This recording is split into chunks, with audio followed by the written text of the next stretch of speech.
Hello, this is Mick Foster from Foster and Allen. You were listening to Six Towns Radio. Broadcasting to Stoke-on-Trent and the world. This is Six Towns Radio. It's Six Towns Radio, and we're going over to the telephones. We've got a brilliant guest today. We've got Mick Foster, one half of Foster and Allen on the line. How are you doing? I'm great, sir. Couldn't be any better. Let's start at the beginning, then. What first got you into music?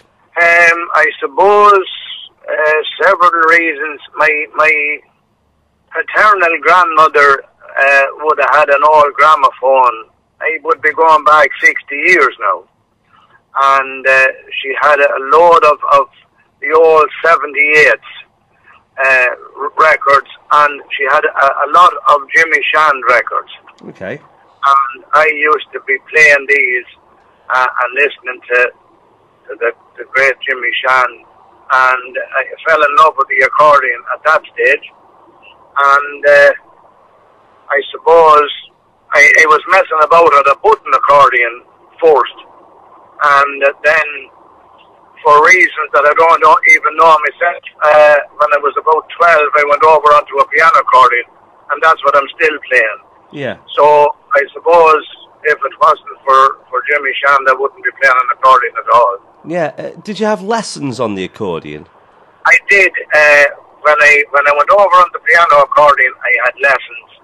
I learned, to read music and the proper fingering and all that from a nun in Ballymahan in County Longford. And I learned all my traditional Irish music from a button accordion player called Frank Davican. He was a former All-Ireland champion button accordion player. I learned all my traditional Irish music from him. Yeah. And, of course, you're known for folk, but do you have an eclectic taste in music? I would be, I suppose, maybe not tunnel vision, but I wouldn't have as wide an interest in music as Tony would. Yeah. I would love Irish dance music, Scottish dance music. I would love Strauss music. And, funnily enough, I would love Dire Straits. Yeah. I'm sorry, not Dire Straits, Status Quo. Okay, yeah. Where I got muddled up with the Dire Straits was that over the years we have recorded everything from Irish dance music and Irish ballads right across to Strauss and Dire Straits music. That's why I asked, really, because I know you've recorded a few different things. How did you and Tony first meet? We met first. I was playing in a local band after leaving school, and Tony joined up, and that was in 1967, and we played on and off together then for, in between, and different bands and different groups and whatever, and then in 1975 we started Foster and Allen, and we've been there ever since. Yeah, in the UK, of course, it wasn't until A Bunch of Time got into the charts. That's when you were catapulted into the big time over here. Can you remember that first time it got the exposure in the UK and you got on top of the pops and everything? I can indeed. We had been touring, small touring in the UK, but it was only to Irish clubs and places like that.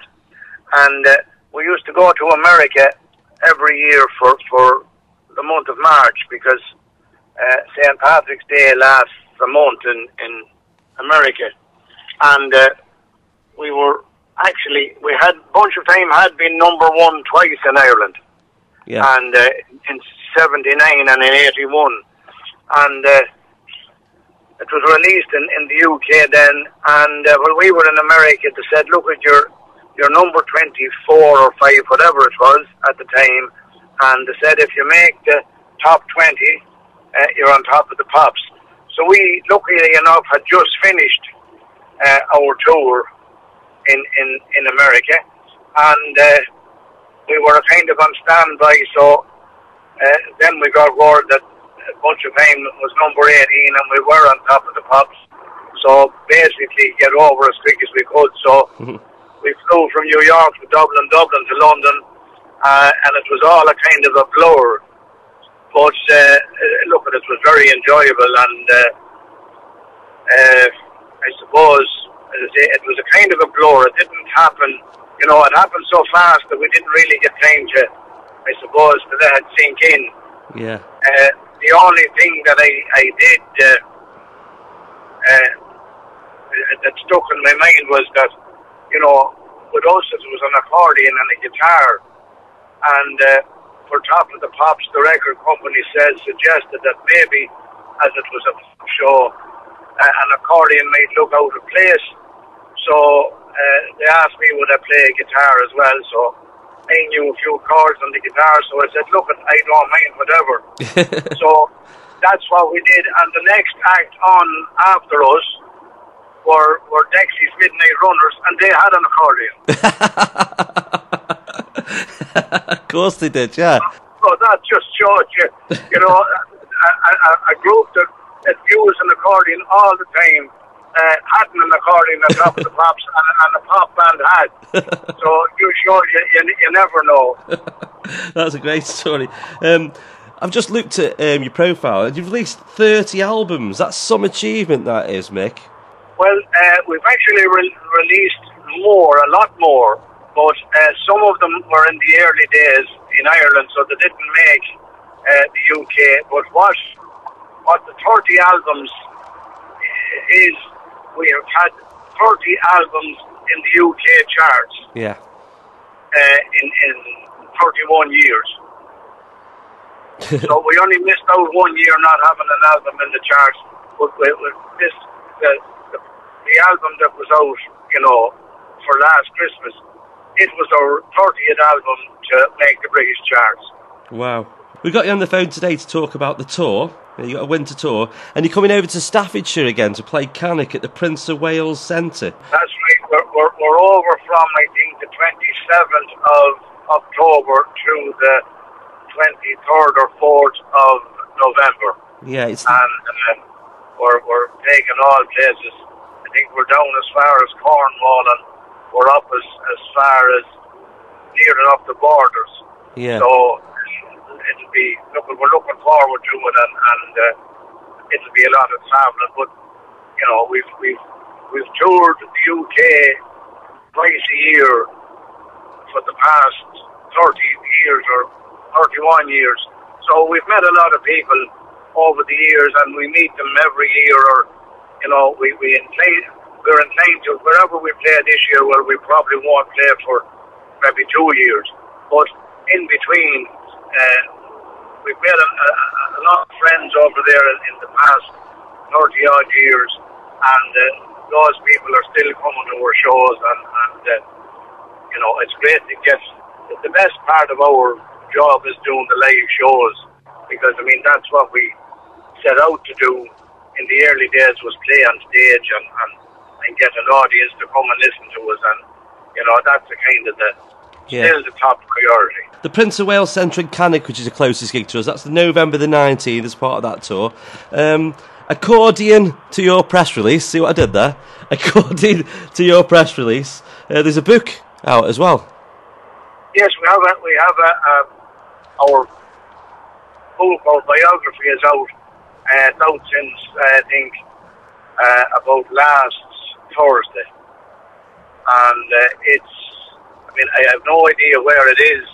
I just know that it's in Tesco in Ireland. Where it is in the UK, I haven't a clue. But it's out since last Thursday. It's a kind of, it's our life story, really. It's not Foster and Allen life story totally. It's Mick Foster and Tony Allen life story. Yeah. It kind of tells people from, since we were born till now, up and until, as I say, school days and, first jobs and all that, getting into music and all that carry on. And then it went, it goes into the Foster and Allen setup, and right up to the present day. Yeah, well, I bet there's some good stories in there. Yeah, there's a few, I suppose, a lot of stuff that people wouldn't know our fans, I'm sure, there's nothing about Foster and Allen they don't know, but you know they wouldn't know about our lives pre-Foster and Allen. You know, it's I think it's interesting, but you're looking at prejudice, so yeah, you know. Well, can that book be obtained from your gigs? Or is it on sale on the night? Oh, it can, yeah. It'll be on sale at the gigs as well. Yeah. It'll be in all the major bookshops, but it will also be on sale at the gigs as well. Yeah. It's been fantastic talking to you. I want you to enjoy the tour. I know you love coming over to the UK, but you take care. Will do. Thank you very much. Thank you very much. Oh, bother, so take mind yourself. See ya. Bye-bye.